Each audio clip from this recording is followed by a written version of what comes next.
Cette semaine new-yorkaise sera consacrée aux enjeux climatiques. La principauté est un acteur engagé sur les questions liées au développement durable depuis de nombreuses années. Le prince Albert II a toujours souhaité impulser à la principauté et à sa population une conscience environnementale. À l'occasion de cette semaine dédiée au climat, de nombreuses réunions se dérouleront en marge du sommet climat du secrétaire général des Nations Unies. Le souverain aura donc l'occasion de renouveler son engagement sur la scène internationale. Whether it is for the global climate, biodiversity, or specific ecosystems, all of us here are aware of the crucial importance of the sea. Le secrétaire général Ban Ki-moon a demandé aux 193 pays membres d'assister mercredi à un sommet extraordinaire en préparation de la 20e et 21e conférence des parties qui se tiendront respectivement à Lima au Pérou en novembre 2014, puis à Paris en novembre 2015.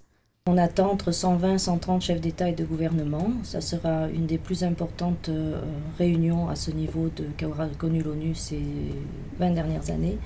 Et le secrétaire général, en fait, veut essayer d'aider à ce que d'ici un an, les bonnes décisions soient prises pour essayer d'endiguer le changement climatique et aussi de prendre les décisions qui s'imposent pour les ressources financières, puisque c'est quelque chose qui va coûter très cher.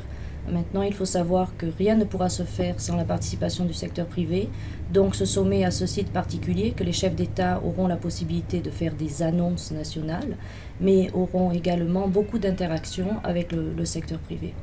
Le prince souverain se rendra à ce sommet accompagné notamment de l'ambassadeur représentant permanent de Monaco auprès de l'Organisation des Nations Unies, du conseiller de gouvernement pour l'équipement, l'environnement et l'urbanisme et du vice-président de sa fondation. Le prince, et c'est un engagement de longue date, dira ce qui est fait à Monaco depuis de nombreuses années en ce qui concerne non seulement la réduction des gaz, mais également pour la mobilité, pour que nous soyons un pays à la hauteur d'une réduction de l'empreinte carbone.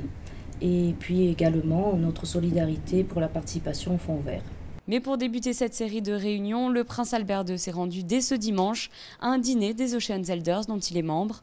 Ce collectif regroupe de nombreuses personnalités internationales, telles que Sir Richard Branson, James Cameron ou encore Jean-Michel Cousteau.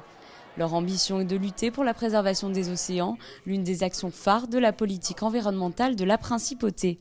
Ce lundi, le souverain assistait à de nouveaux rendez-vous, dont l'ouverture de la Climate Week et la Clinton Global Initiative.